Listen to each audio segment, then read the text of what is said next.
अस्सलाम वालेकुम, मैं हूँ आमना रसूल और आज मैं आपकी मुलाकात करवाने जा रही हूँ एक ऐसी सुपरस्टार से जो पढ़ रही थी अकाउंटिंग और बनना चाहती थी बैंकर, लेकिन बन गई वो सुपर मॉडल और एक्टर। उन्होंने फ़िल्में भी की, ड्रामे भी किए, मॉडलिंग भी की है।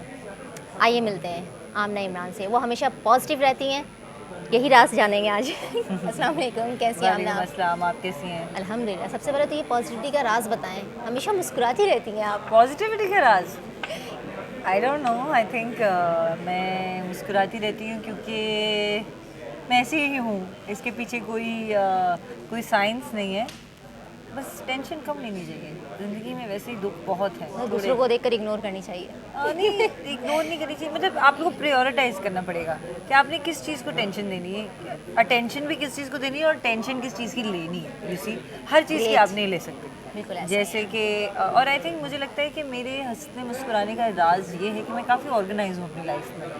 Great, yes, I think that's my की टू माई हैप्पीनेस। क्योंकि मेरी रूटीन बहुत अच्छी है। मैं टाइम पे काम करती हूँ, टाइम पे घर जाती हूँ, टाइम पे टाइम सोती हूँ, पंक्चुअल। टाइम पे खाती हूँ, सारा कुछ मैं टाइम पे करती हूँ।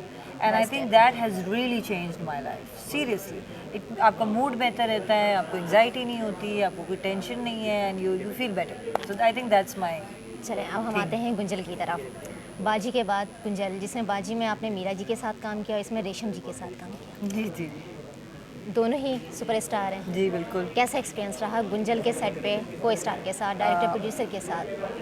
वेल सबसे पहले तो मैं कहूँगी कि मैं आई थिंक उन वाहिद खुश नसीबों में से हूँ जिनको पाकिस्तान की सिल्वर स्क्रीन की दो सुपरस्टार्स के साथ काम करने का मौका मिला।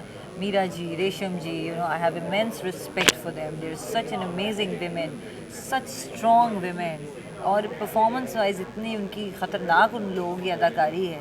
सो I think overall I think I am blessed to be able to work with them, because हम तो छोटे होते उनको टीवी में ही फिल्मों में ऐसा ही देखते है। थे और देख के सोचते थे यू नो।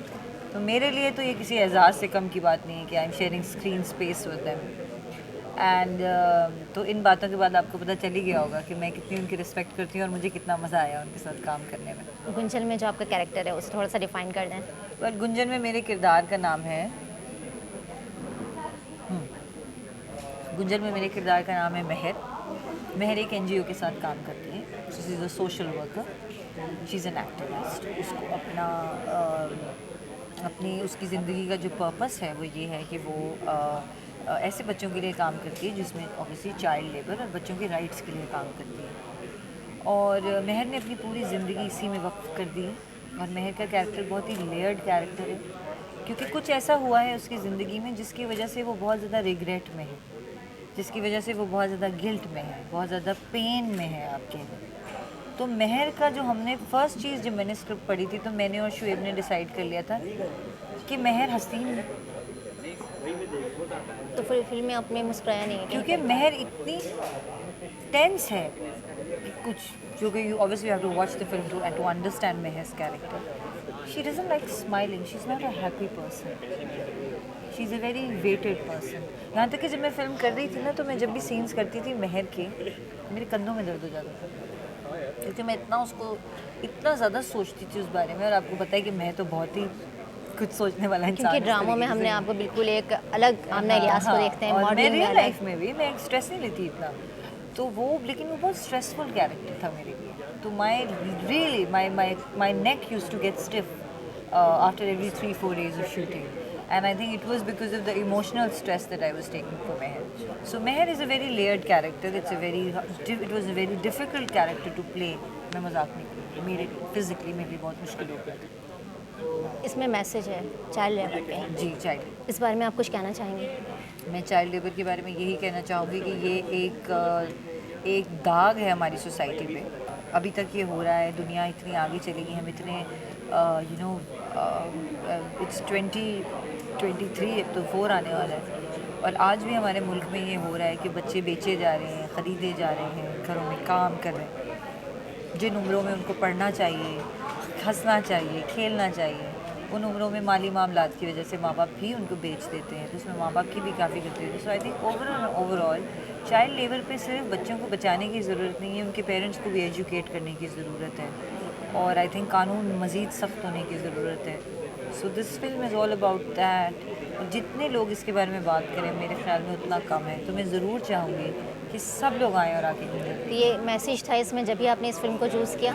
बिल्कुल, मुझे मैसेज बेस्ड फिल्म्स बहुत पसंद हैं कि लोग फूड फॉर थॉट होती है ना, कि आप कोई भी चीज़ देखते हैं ना, आप सोचते हैं कि आप कहीं ना कहीं सोचें कि यार ये भी होता है क्या।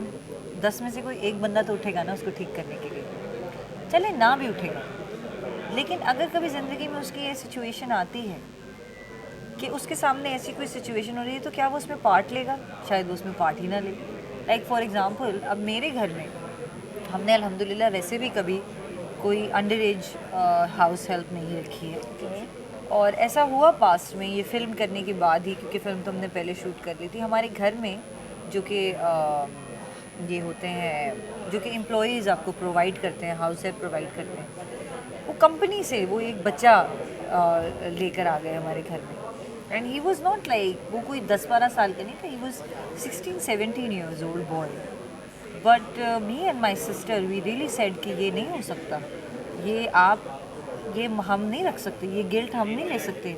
सो वी स्टॉप्ड, हमने उस पूरे हिस्से में पार्ट नहीं लिया। लेकिन आज भी लोग हैं जो 12-12 साल के बच्चे अपने घर में रखते हैं काम करने के लिए। कोई रखते हैं वो। So I think the whole idea is that you need to understand कि अगर हम लोग जो कि हाउस हेल्प अफोर्ड कर सकते हैं, अगर वो ही रिफ्यूज़ कर दें कि जी हमने नहीं रखना, तो फिर क्या होगा? लेकिन महंगाई की वजह से वो पेरेंट्स भी। ये रीज़न नहीं है महंगाई की वजह से, आप बच्चे पैदा ही मत करें। बिल्कुल। आप ये रीज़न नहीं दें कि महंगाई है तो हमने जी इसको काम पे लगाया। आपको उस बच्चे ने नहीं कहा था मुझे पैदा करो। So they need to have an awareness. माँ बाप नीड टू हैव, जो मैं कह रही हूँ ना कि माँ बाप की एजुकेशन की ज़रूरत है, उस एजुकेशन में ये सब कुछ आता है। आपने ज़रूरत से ज़्यादा बच्चे नहीं पैदा करने, अगर आप नहीं पाल सकते आप मत करें पैदा। बहुत सारे तरीके हैं बच्चे कंट्रोल करने के। So they need to be educated, और अगर आपने पैदा कर लिया है तो आप 18 साल तक उसे काम नहीं करा सकते। ऐसा है।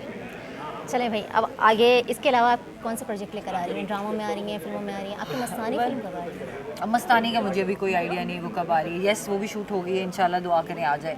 बट उसके अलावा मेरी अभी मैं ZEE5 की सीरीज़ कर रही हूँ जिसका नाम है 3 तारा, जो कि काशिफ निसार डायरेक्ट कर रहे हैं, बीगुल ने लिखा है। I am very excited about that project is coming. I am doing Fatima Jinnah, जिसमें मैं सरोजनी नायडू का रोल प्ले कर रही हूँ, वो आने वाला है। So yes, a lot of work is coming. Thank you.